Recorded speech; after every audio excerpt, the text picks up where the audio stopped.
Hey everyone, it's me, Arthur Kade, welcoming Julie in my best English accent, Montagu, almost. No, that was pretty spot on. It was spot on. Spot on, season 2 of Ladies of London.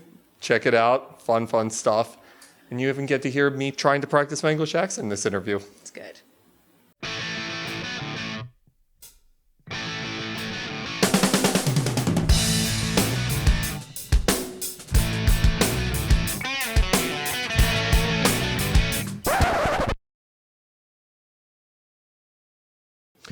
Hey everyone, it's me, Arthur Kade. I'm going to practice my English accent on you. Watch this. Julie Montagu. That was actually, that was perfect. No, that was perfect. Montagu. Montagu. Yeah, exactly. It's more of the, like, you could do Montagu, but you can, if you want to do, it's Montagu. So the lesson we've learned today is I'm not going to be on Ladies of London because my English accent is just horrendous. First of all, congratulations, season 2 of Ladies of London. Thank you. I love the show, and I'm a big fan of English culture, and I love seeing you guys just running around. It's such a different taste than what we have with the housewives here, and you guys seem like you're having fun and drama and all that good stuff. Talk to me about it. Yeah, I'm really happy that it is coming across as different from the Real Housewives franchise, because it actually is. I mean, you can see it watching episode 1. It's just shot a different way. The music soundtrack is different. And there's a whole host of other different vibe. Like, I don't think you'd have a drama about Thanksgiving over here, would you? No. so there you go. It's a different vibe, and it's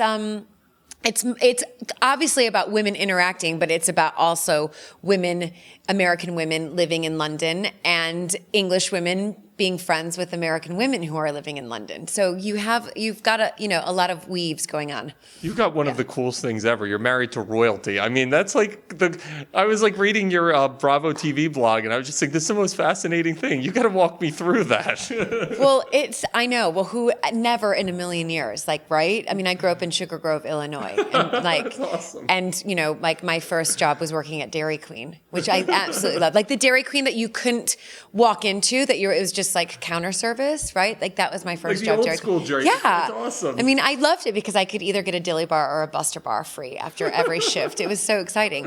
And then I just go over to London for my job, but I had never, I only got my passport age 22. I had never really left my hometown. So apart from college, and met my husband. And didn't know anything. I can honestly say I didn't know anything about titles. I mean, I knew about like Princess Diana and obviously the Queen, but I didn't even know that like Duke and Duchesses existed, or Earls and Countesses, or Viscount and Viscountesses, or Baron and Baronesses. I didn't know. I thought that was just eradicated. Like it was just gone. So when you start acclimating yourself into that culture, what is that like? A girl from Sugar Grove, Illinois, moving into that side of the world and that side of culture, what was that all like for you? Do you know, I think it's because I was like oblivious to the whole thing. I'm like, yeah, whatever, I'm his girlfriend. And I just didn't really think that people would make that big of a deal out of it.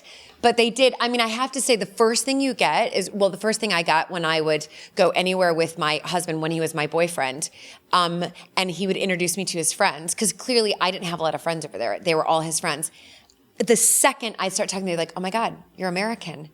And I'm like, yeah. And they'd be like, good job. To my husband, to my future husband, because I think a lot of English guys want to marry American girls. Yeah, is that a thing over there? It's kind of a thing over there. See, I'm an American guy. I love English women. Like, do you? I love English. I could listen to the accent all day. I think I would just sit there in amazement. Like, you sound so intelligent. It's so classy. I know. I do think my husband is intelligent, and I still think he's really. I love his accent. So you get to be part of this show, and I agree with you. I think the show has a really cool vibe to it. We see a very intimate look into high-level English society. When you get to be part of the show, what's that experience like for you, having your life on camera? Well, I think having your life on camera, at first for me, coming in as main cast, because I was supporting last season, is like, it is weird having the cameras there, right? And telling your kids, like, hey, just be normal.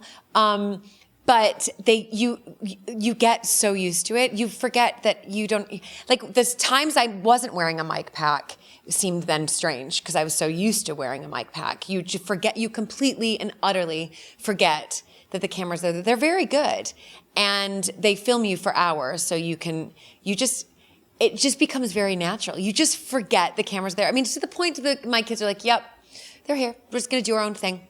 You just don't even notice it really anymore. Is it weird being recognized? Because, every Bravo person I have in here, the term Bravo celebrity has become a national term. But, Andy and Watch What Happens Live and Bravo, it's turned Bravo into celebrities. It's incredible to see it. Is it weird to now have people know who you are on a mainstream level? Well, I've never been recognized yet. Really? It hasn't happened yet? Hooray. Yeah, I'm hoping that it just it'll stays happen. that way. No, I haven't had anybody come up to me and be like, "Oh my God, are you on that show?" So I'm so happy. Because I just like my anonymity. So I would rather, but I'm sure, I guess. But I think the other nice thing is that it's an American show and we all live in London. So we don't get that every day. And I'm only come to America to do press or occasionally to see my family, but that's not that often. And so I have not had that. What blew my mind, you and I were just talking about Bill Cosby and the situation. It's been one of the biggest stories of the year here, and yet it's not even being talked about in England. No. Are you isolated from a ton of American news? Is it mainly just what goes on over there?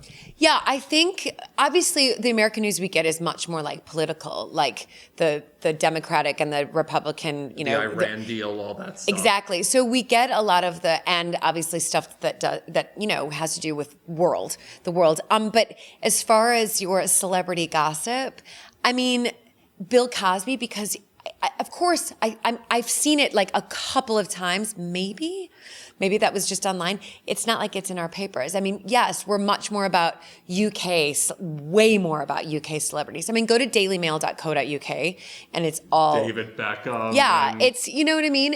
But it's also a lot of our like soap stars are on there. I love right? it. So the weird soaps that we have. And then it's, the news is we're much more about, rather than the UK, about the world. Whereas United States is kind of just about the United States. I love it. Thank you.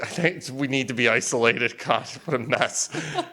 The ladies. I love the dynamic with you and the ladies. Talk to me about the dynamic. Moving from supporting to regular cast, has it changed the dynamic for you? Yeah, I mean, for sure. When you're supporting, you just turn up at things. You get invited to the parties and stuff. And you don't bond. I mean, I definitely have bonded much more with the ladies this season than obviously I did last season, and you can't help it. So the dynamic is, I think it's 6 women and who are just really different, and coming together. But I think each and every one of the women are extraordinary in their own way. Like, I can't fault Caroline Stanbury. I mean, she even says it. I'm hard. I'm cold. I know a lot of people don't like me. That's okay.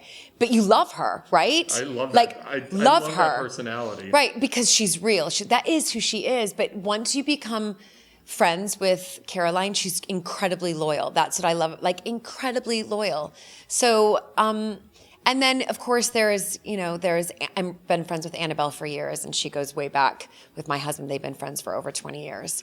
And that's a long-term, forever friendship. Like, nothing can really break that friendship up.